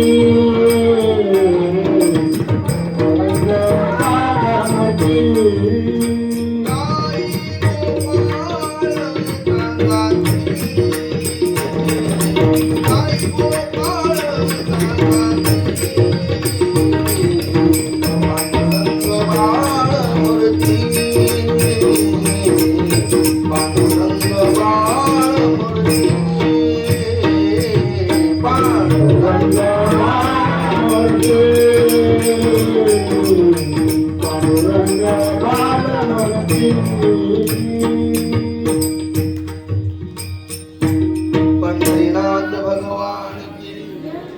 बाळमूर्ती पांडुरंगाची. आणि परमात्मा येताना कसा आला, दाही दिशा झळकतच दिशा आला. आता त्या पितांबराचं तेज, पितांबर झळके कैसा उजळल्या दाही दिशा. दाही दिशांचा दिशेने प्रकाश, लखलखीत तेज. सूर्य उगवण्याच्या अगोदर त्याच्या अरुणोदय झाला छटा, त्याचा किरण आपल्यापर्यंत पोहोचले जातात ना, तसा परमात्मा येण्याच्या अगोदर सगळीकडे लख प्रकाश होता. कारण चंद्राला सुरुवात त्याचाच प्रकाश आहे आणि सूर्याला सुद्धा त्याचाच प्रकाश आहे. तुझी निडली कोटी चंद्र प्रकाश, तुझी निडली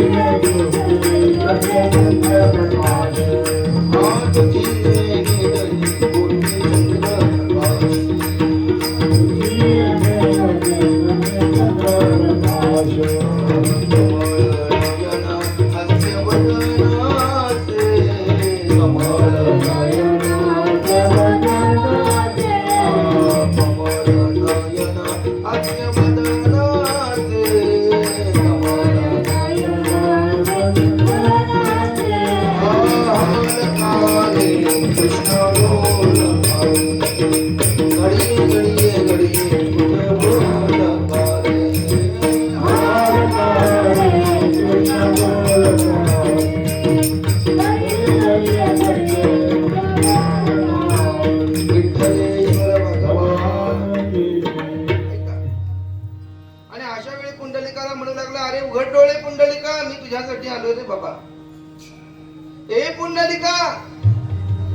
अरे थांबव आता, माता पित्यांची सेवा. मी आलोय अख्ख्या अखिल कोट ब्रह्मांडाचा नाही, वैकुंठावरून गोकुळावरून तो परमात्मा मी तुला भेटण्याकरता आलो. एरवी मुनी जपी तपी योग्यांच्या स्वप्नात सुद्धा जात मी तुझ्यासाठी आला. योगी दुर्लभ तोम्या देखील साजणी.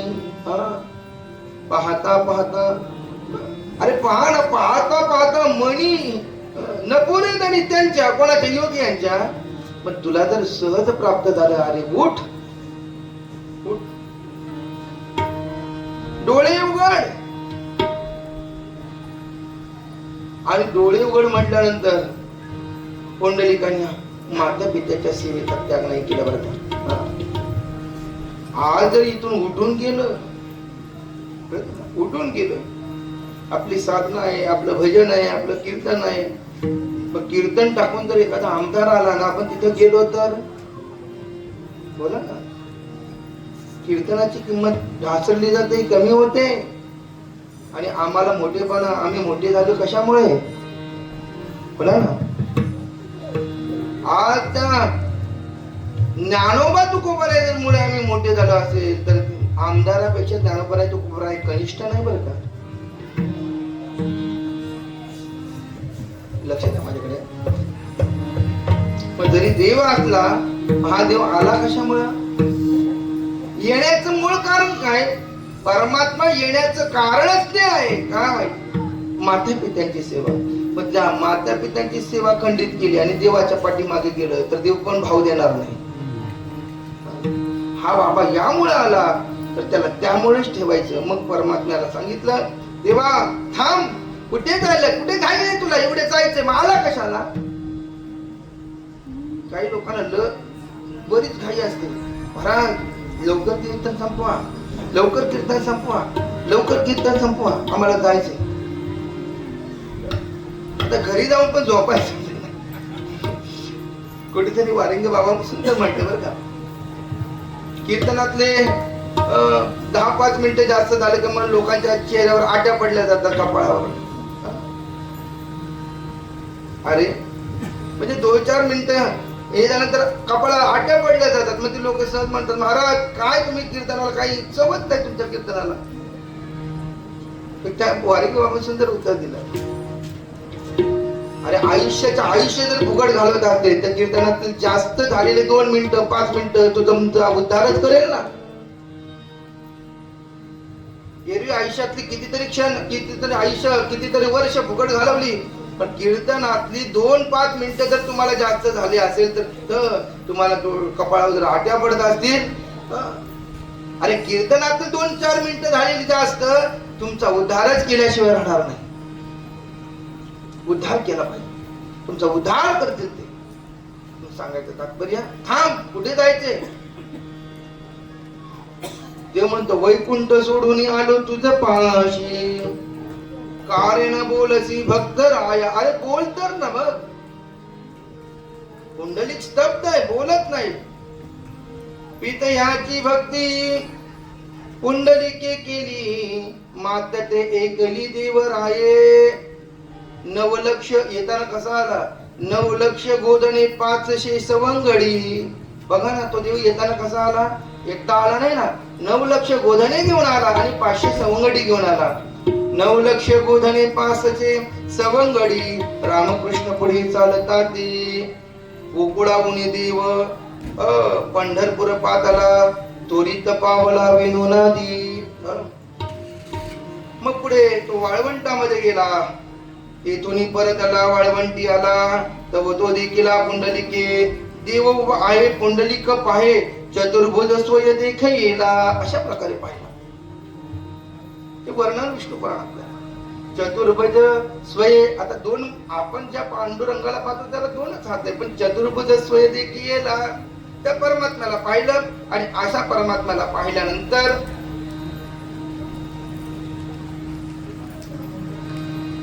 देव म्हणतो अरे आटप, मला जायचंय, मला घाई झाली. म्हणे घाई झालीच नाही, म्हण खुशाल तुला जायचं असेल तर जा. तुला जायचंय ना, तुला वेळ नाही ना माझ्यासाठी थांबायला, निघून जा. मग तू काहीतरी बोल ना, तू बोलत नाही ना.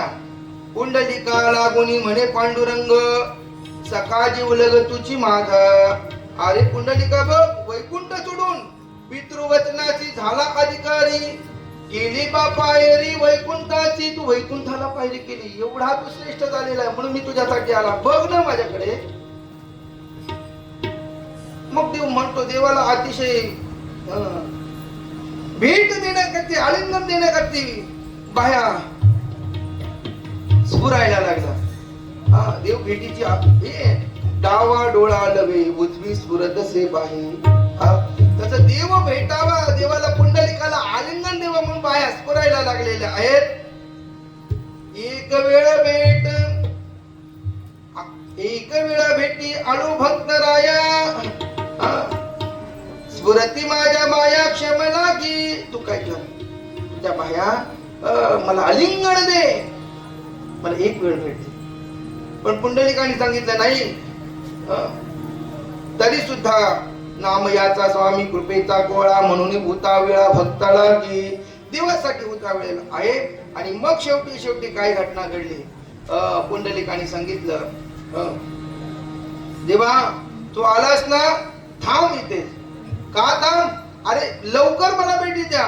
पुंडलिकाने उत्तर देताना सांगितलं, माझी या पित्याची निद्रा होईल भंग, माझी या पित्याची निद्रा होईल भंग, माझी या पित्याची निद्रा होईल भंग, माझी या पित्याची निद्रा होईल भंग,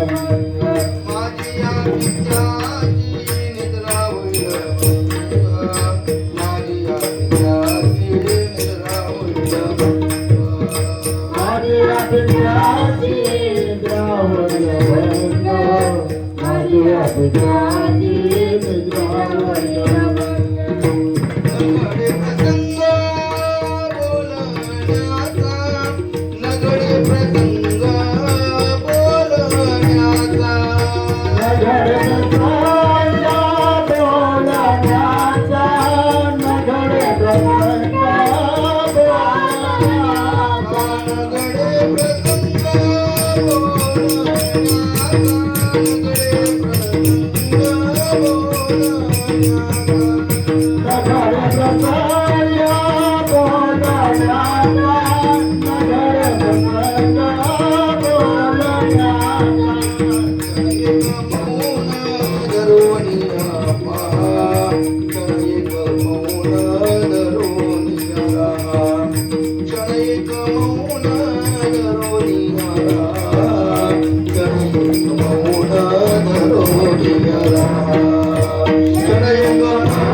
देवा बोलू नको. देव जोर जोरात बोलायला लागला. आता देवाचा आवाज तो देवाचा जोर जोरात. आपण एखादा लहान लेकरू बोलत आहोत ती आई म्हणते म्हणजे काय बोलू. आता आमच्या घरात तेच प्रकार घडते. आता आम्हाला इथं कथा करायला इथं बोलायला लागतं. तिथं झोपते ना बोलू नका. तसं माता पिता झोपतात. देवा माझी या पित्याची निद्रा होईल भंग. न घडी प्रसंग बोलण्याचा. बोलू नको. चुप. हाताची घडी तोंडावर बोट. बोलायचं नाही. आता हे कोणाला बोलला. ज्याच्यापासून वेद बोलतो सूर्य चालतो. जगाला बोलायला लावणाऱ्याला गप करून ठेवलं. कोणी कोणी का ते कशामुळं. माता पित्याची सेवा. म्हणजे माता पित्याच्या सेवा केल्यानंतर जगाच्या मालकाला सुद्धा चूप बसायला लावण्याचं सामर्थ्य पुंडलिकात आलं. बोलू नको. शांत शांत बस. अरे एक शब्द बोला कळलं की पुंड पडतात. ते म्हणतो क्षण एक मौन. पुंडलिक म्हणतो क्षण एक मौन धरोनिया राहा. शरणागता पहा कृपा दृष्टी. क्षण एक मौन धरून राहा. आता क्षण एक मौन धरून राहिला का किती वर्ष. किती वर्ष नाही किती युग. युगे 28 युगे 28 विटेवरी उभा. मग तुकोबाला म्हणतात का रे प्रेमे मातलासी. उभे केले विठ्ठलासी. देवाला उभा करण्याकरता तेवढं झीटपणा असलं पाहिजे ना. तेवढं सामर्थ्य असलं पाहिजे ना. आईचा कैसा रे तुझीत मागे भिरकावली विठ. युगे झाली 28. उभं केलं पण उभं कुठं केलं कशावर केलं. विटेवर. त्या ठिकाणी वर्णन करताना मृत्तिका वृष्टी म्हणजे ढेकूल असं वर्णन केलं. संस्कृत श्लोकामध्ये नाव आलं मृत्तिका वृष्टी ढेकूल. आपण वारकरी कुठे पण ढेकलात पडलं तरी झोपतो ना ते ढेकूल. त्या ढेकूल म्हणजे तो काढला आणि परमात्म्याला त्याच्यावर उभं केलं म्हणा विटेवर. त्या विटेवर वीट फेकली. ऐका एरवी तो परमात्मा लक्ष द्या. आता वीट किती असेल. विटेचा आकार किती बरं की आपण 40 बाय 30 या म्हणजे असं सेंटीमीटर मध्ये आपण करू किंवा 2-4 इंचाचा तो विटेचा. एवढं पण नसेल बरं का नाही 1 इंच. ती वीट किती छोटी. पण मला सांगा वीट एवढी छोटी पण अखिल कोड ब्रह्मांडाचा नाही. त्रिविक्रम स्वरूपामध्ये त्याला पाहिलं तर तो किती मोठा झाला. बळीच्या दारी भिक्षाटन करण्याकरता गेला. एक पद फाऊल. एक पद भूमी पाहिजे आम्हाला. 3 पद भूमी पाहिजे. पण 3 पद मागायला गेलं तर पूर्ण ब्रह्मांड अनंत ब्रह्मांड उदरी. एवढा मोठा. एवढा प्रभू भावे. एवढा मोठा प्रभू असणारा तो छोट्याशा विटेवर कसा उभा राहू शकतो.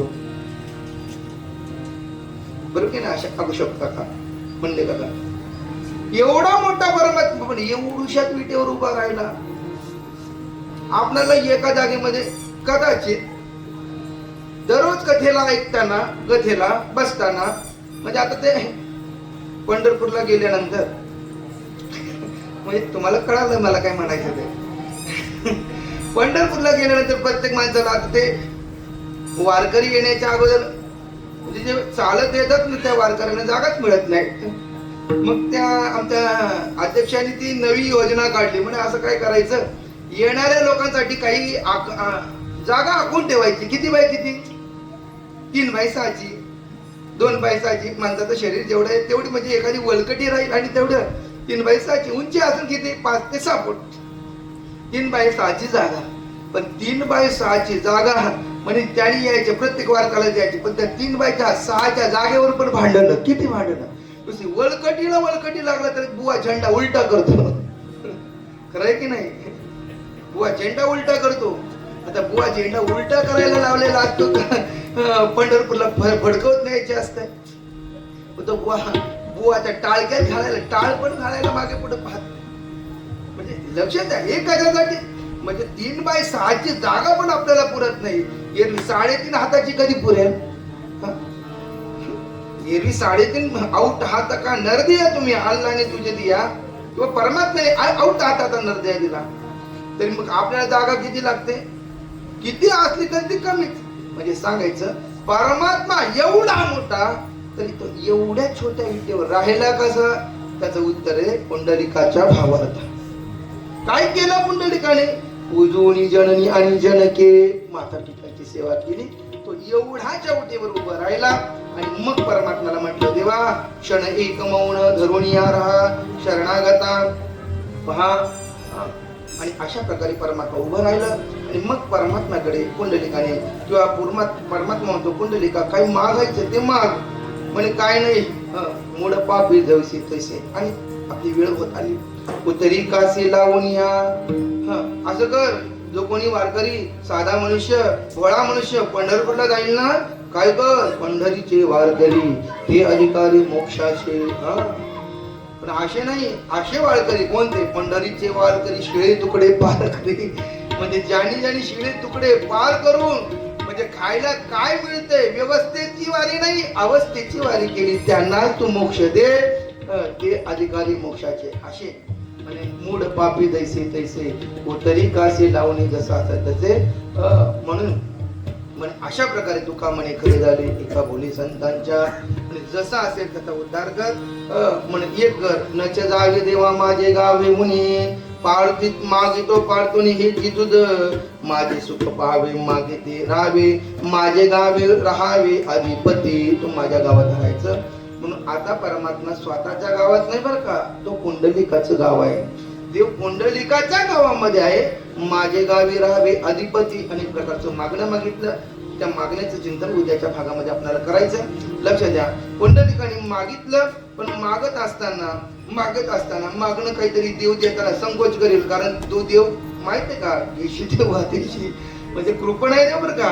देवासारखा कृपण नाही. संत देतील तर आपलं तोंड भरून देतील. पण देव देताना काय करतो, विचार करतो एवढं देऊ का, तेवढं देऊ का, तेवढं देऊ का.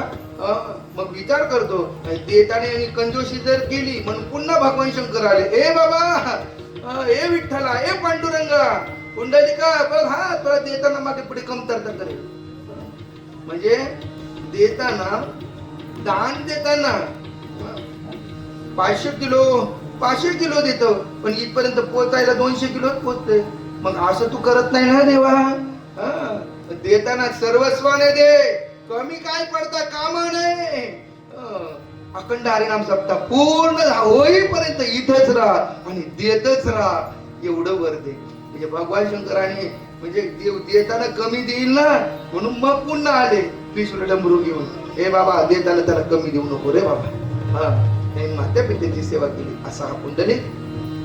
मात्या पित्यांचं नाव सत्यवती, जाणूदेव हे अशा प्रकारची नावं सांगितली. काही याच्यामध्ये वेगवेगळी सांगितलेली आहेत. कारण मग याचा अर्थ घेताना काय, मग ही कथा सांगताना थोड्या वेगळ्या अनुषंगाने सांगितलं. मग याचा अर्थ काय घ्यायचा, अनेक पुराणी अनेक प्रकार तरावया नरणारी लोका. अशा प्रकारे माता पित्यांचं चिंतन या ठिकाणी पुंडलिकाचं झालेलं आहे. झालेली सेवा परब्रह्माच्या चरणी समर्पण करून सेवेला या ठिकाणी पूर्णविराम देऊ. या ठिकाणी